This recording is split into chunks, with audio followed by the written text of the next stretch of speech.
Ассалаумағалейкум. Chevrolet Onix моторын жинап жатырмыз. Көлемі 1.2 турбированный 3 цилиндрлы грем ремень майдың ішінде тұрады грем ремені. Осылай килзавод еткіздіріп, патсандарды оригинал көлісі поршындарын салдырып, саймандарын оригинал сайманмен жинап жатырмыз.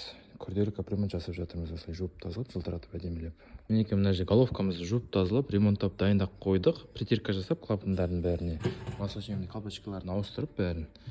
В общем, дайындап қойдық. Енді блогымызға орнатамыз головканы.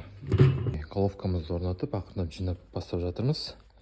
Крем ременімізді орнатып қойдық. Жақсы ремен салып отырмыз, оригинал.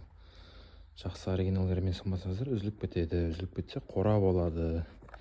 Енді осылай ақырындап дальше жинаймыз. Моторымызды жинап болдық, енді көлікке орнатамыз. Мінекей моторымызды жинап болдық, орнатып қойдық. Бисмиллах деп алғашқы запуск. Odaltırıp көріңіз бірінші.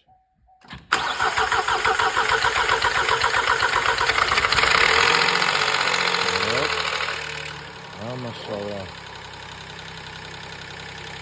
Жақсы, енді қызырып тексеріп көру керек. Моторымызға күрделі капремонт жасап шығардық. Моторымыз жақсы жұмыс жасап тұр. Қазір гараж обкатканы өткізіп жатырмыз. Одан кейін өз көлік иесіне тапсыратын боламыз. Егер сіздердің көліктеріңізде қандай да бір ақау болса, бізге хабарласыңыздар.